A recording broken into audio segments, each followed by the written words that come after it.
সমর্পণ।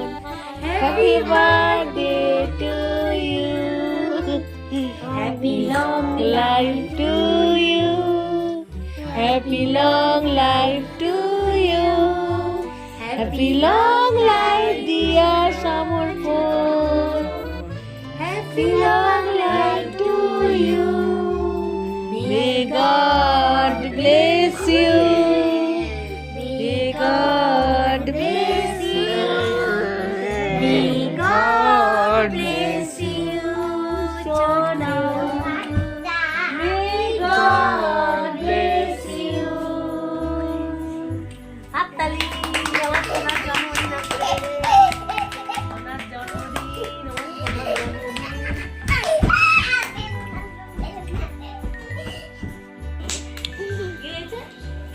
বার্থডে তোমার। হাই বন্ধুরা, তো দেখতে পেলে আজকে সমর্পণের জন্মদিন। তো এই ভিডিওটা অনেকটা লেট করে আমি রিলিজ করছি একটু অসুবিধার জন্য। তো কেক আনিনি, পেস্ট্রি এনেছিলাম, এই ছোটো কেকই বলতে পারো। তো ওকে দিয়ে কাটানো হয়নি। ও আমাদের একটা স্বপ্ন যে ও যেদিনকে দাঁড়াবে ও নিজের কেক কাটবে। তোর মাম্মাম ওকে কেক খাইয়ে দিচ্ছে, পেস্ট্রি খাইয়ে দিচ্ছে, আর ওর মামা ছবি তুলছে। তো আমাদের পরিবারে আমরা যে কজন থাকি সেই কজন নিয়েই আমরা ওকে এই একটা সুন্দর মুহূর্ত। আজকে আমি মা হয়েছিলাম প্রথমবারের মতো আনন্দ। সত্যি মা হওয়ার অনুভূতিটাই আলাদা। যারা আমরা মা, আমরা প্রত্যেকেই জানি। আর সমর্পণ তো আমার একটা কি বলবো, খুব মানে একটা ভালোবাসার আদরের প্রত্যেক সন্তানই হয়, কিন্তু একটু স্পেশাল আমার জন্য। আর ওকে নিয়ে অনেক যখন হয়েছিল অনেক স্বপ্ন ছিল, এখনও অনেক স্বপ্ন আছে, কিন্তু কি বলো তো, তোমরা তো বুঝতেই পারছো ও কিছুই পারে না।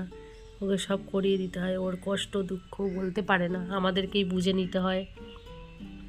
তো আমরা চেষ্টা করি আমাদের এই দিনগুলোতে স্পেশাল করে তুলতে বাচ্চাদেরকে নিয়ে। তোমরা তো দেখেছো ওদের প্রত্যেকের বার্থডে আমরা সেলিব্রেট করার চেষ্টা করি, সেটা সমর্পণের জন্য আলাদা কিছু নয়। কিন্তু বাবু আমার শক্তি, ওকে পেয়ে আমি শুধু জীবনে ধন্য। অনেক দিক আমি খুঁজে পেয়েছি ওকে পেয়ে।